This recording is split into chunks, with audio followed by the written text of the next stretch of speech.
love superhero movies that are done well. And one of my favorite live action superhero movies is X2, X-Men United. And there's a fantastic scene in that movie. It's many fantastic scenes in that movie. It was brilliantly done. But out of all the many different scenes, there's one in particular that really stands out in my mind. And it involves a very brief moment, a conversation and an encounter between Nightcrawler and Mystique. Now, most of you probably already know this, but for those of you who don't, one is a hero and one is a villain. Nightcrawler is a hero, he's one of the X-Men, and he has the ability to teleport. And Mystique is one of the Brotherhood of Evil Mutants, and she has the ability to change her shape.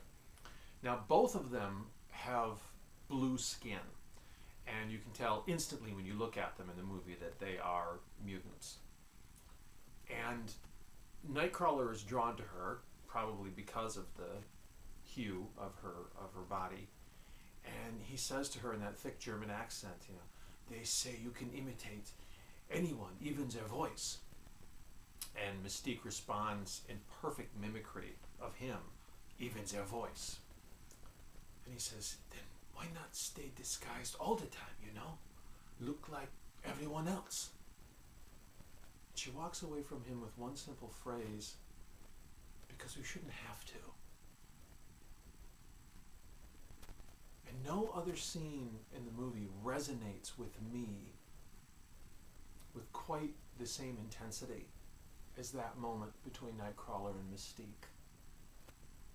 A relative of mine, someone I care about very deeply, one time asked me, why is it that gay people have to come out of the closet at all? Why on earth do they have to run around and tell everybody? Why don't they just keep it to themselves? Now, this person was from another generation. This was someone who was born in the 30s. And the thing was, I know this person well enough that I know that that question was not posed out of malice or bigotry, but complete confusion. Things were very different when this person was growing up. And now, kids are coming out in junior high, God bless them. When they have the awareness of their orientation, their identity, they have the strength to come out. And in a good number of instances, thank the Lord, they are met with support. And this confounded this person. And I thought about what would happen if the opposite were true. And there have been a variety of movies and books and things written approaching it from a fantasy standpoint. But imagine what it would be like if things were different in terms of heterosexuals having to keep it to themselves. Imagine somebody saying, why do you have to have that wedding announcement of the man and the woman together holding hands or looking at each other's rings or kissing? And why do they have to hold hands going through the mall? Or just, why do we have to see it? Why do you have to put it in our faces? Why can't they just keep it to themselves? Now, that seems pretty absurd, when I put it like that, but that's pretty much what folks in the gay community have to deal with. Just being themselves and living their lives and being told, why do you have to do, why do you have to tell us about it? Why do you have to be in our faces? And it's a legitimate question, what my relative asked me. Why don't we just keep it to ourselves? Why do we have to come out at all? Why don't we just shut up? Why don't we hold everything inside? Why don't we keep everything, as he said, to ourselves? Why not just deal with it? You're different.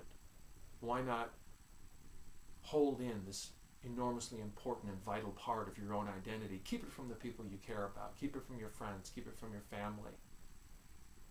Keep it from those who you could become even closer to and those you yearn to be closer to. Just keep it repressed. Force it down every single day. Disguise yourself.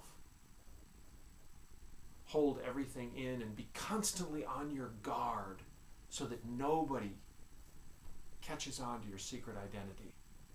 Always watch your wording, your gestures, your movements, your eye contact, so that nobody can tell. Why don't we just do that? Why don't we just deal with these subsequent migraine headaches and ulcers nightmares, restless nights, colitis, and various other difficulties, possibly stress-related problems, even heart conditions that will come from constantly, repeatedly, and endlessly repressing who you are, pushing down your feelings and tamping them down. Why don't you do that? Why don't you hold everything inside and deny yourself the person who you were meant to be, who you were born to be, for the convenience of others around you? Why don't we do that? Because we shouldn't have to.